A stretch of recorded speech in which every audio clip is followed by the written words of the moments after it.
Reproduction is the biological process by which organisms give birth or give rise to a new organism or offspring. This is a process that is seen in all living organisms, including the plants and animals. And there are types of reproduction. It is divided into two, the sexual and asexual. When we say sexual, it involves two parents of the opposite sex that give rise to a new organism, whereas ang asexual, it involves a single parent which gives a rise to a new organism. Sexual reproduction requires two parents, a male and a female. Each parent contributes half of their genetic material or DNA to their offspring. The female contributes her DNA in an egg cell, then the male contributes his DNA in a sperm cell. When the egg and sperm combine, they form the new offspring. An offspring may look similar to their parents, but they are not the exact copies. In sexual reproduction, each offspring has a mixture of its parents' trait. Then parents may pass on dominant traits or recessive traits to their offspring. Then each offspring may be different from its siblings. One example of that is these puppies. They are the product of sexual reproduction, then each have a unique mixture of their parents' traits. Each of them, as you can see in their features, there is color black, brown, white. Sexual reproduction in flowering plants is the process of reproduction in a flowering plant that takes place in the flower. A flowering plant produces seeds through the process of sexual reproduction. Then the flower serves as the plant's reproductive center. The reproductive organ of plants is the flower. The flower has four sets of organs, namely the sepals, the petals, stamens, and pistils. Petals are collectively called corolla. Sepals are called calyx. A flower that has all four sets of organ is said to be a complete, and one that lacks one of these organs is described as incomplete. Pistil consists of three parts: the stigma, the style, and ovary, while stamen has the anther and the filament. Specific structures in plant plays a part in plant sexual reproduction. One of it is the petal, which surround the plant's reproductive parts of the flower. Petals are usually a colorful structure arranged in a circle around the top of the stem, while sepals is modified leaves that encase a developing flower. Sepals are sterile parts of the flower and are usually green or leaf-like.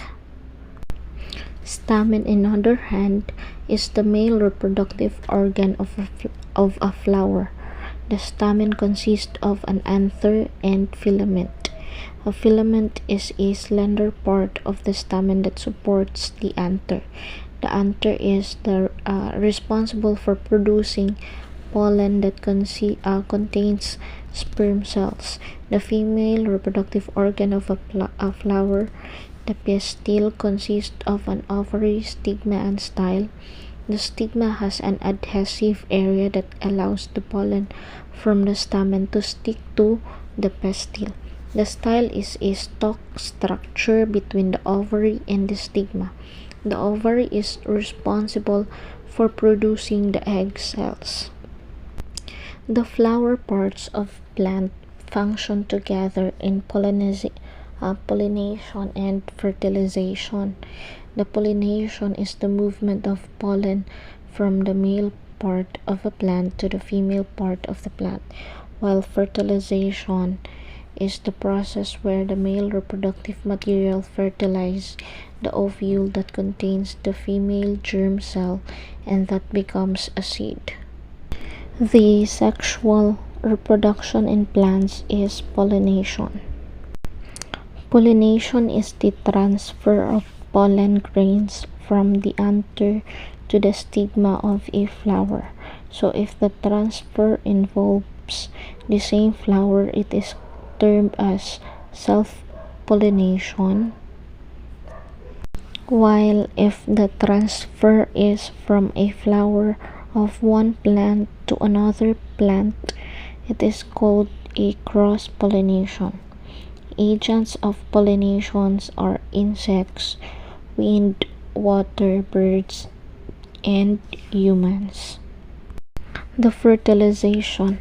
So the pollen grain that lands on a stigma, it develops a pollen tube that grows down through the style and into the ovary where the ovule is located. Then the sperm will travel down the pollen tube and fertilizes the egg cell inside the ovule. So the fertilized egg now is called the zygote, which develops into the embryo.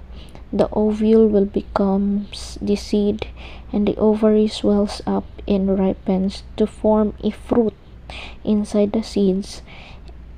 Plant embryo is where the plant embryo is located. Asexual reproduction in plants. A strawberry plant can reproduce by sending out horizontal stems called the runners. Along the runners, new roots and shoots develops at every mode. The type of reproduction in plants from its vegetative parts such as stem, roots, and leaves is called the vegetative reproduction.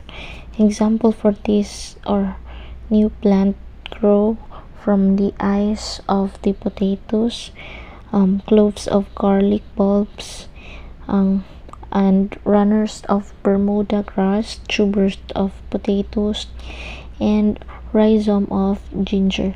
Other method of vegetative reproduction are through cutting, wherein pieces of stem or roots are cut. The sexual reproduction in animals. The representation of animals we were going to use are earthworms, frog, and chicken. Earthworm, both male and female reproductive organs are found in the same earthworm. So such organisms are called monoecious or hermaphrodites. Although monoecious self-fertilization rarely occur, the eggs of one worm are fertilized by the sperm from another worm through copulation. Two worms stretch out and bring their ventral surfaces together. Then one worm passes its sperm into the seminal receptacles of another. At the same time, receives sperm into its own receptacle. The scletinum secretes a slime in the tube and passes the opening of the oviducts where eggs are laid and fertilization occurs. The reproductive organ of frog naman consists of gonads. The female will produce the ova or eggs, whereas ang male magproduce siya og sperms. So during their mating season, ang ilang egg mag-escape into their body cavity towards the oviduct and stored in the uterus. And during sa mating time na nila, the male and the female enter a pond where the male mounts at the back of the female. Then ang female drops her mass of eggs and the male sheds his sperms over the eggs. The eggs are fertilized in the water. Sa chicken naman, the eggs are released in the oviduct. They are surrounded by a yolk, and the rooster places the opening of its reproductive organ against the opening of the hens. Sperm swim up the oviduct and fertilize some of the eggs. An egg will deposit egg white around the yolk, and it is called albumen. A shell made of calcium is formed around the egg membrane, and the hen drops the fertilized egg out her body, incubates her egg, that is, sits and warms them. The single-celled zygote grows into a many-celled embryo. Asexual reproduction, as mentioned earlier, this type of reproduction needs only one parent. One-celled organism can reproduce an exact copy of the parent. The process of fertilization does not occur as there is no fusion of gametes. Unlike sexual reproduction, there is no mixing of genetic material, as the offspring have the same genetic material as the parent. Asexual reproduction can be produced by, first is budding. Example for this is Hydra. It is a method of asexual reproduction where a new organism develops from an outgrowth from the parent body known as a bud. These derive nutrition from the parent for growth and development.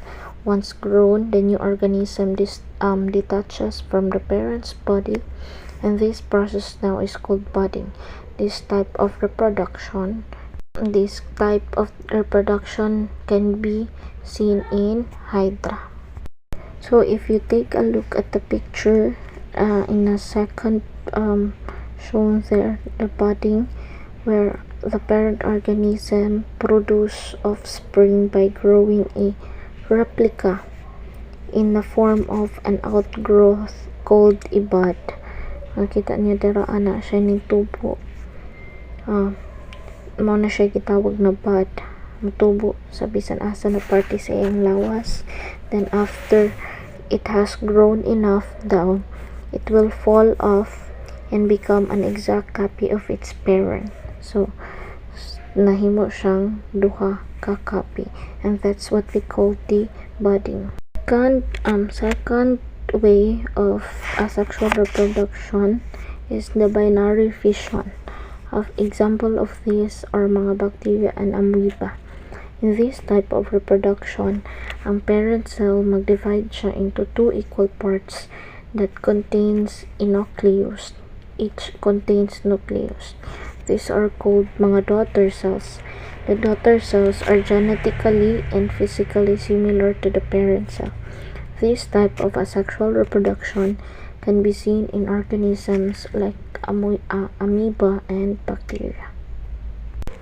It is shown in the first picture a way of binary fission, how it reproduces the individual cells or the individual, o ang isa nag-divide siya into two halves. Then after that, each grows the original form. The paramecium forms these ways. So from isa, nahimo siyang duha. That's binary fission. Lastly, we have the fragmentation. Example ani na nag-produce ani are mga flatworms and spirogyria. This type of asexual reproduction is exhibited by planaria, a species of flatworm. Here, ang parent body breaks into several pieces where each pieces grows into a new individual. The detachment of the body parts is intentional. As shown in the last picture, the fragmentation, separated by pieces of parent organism, can be developed into an individual. Ang example diha ay starfish.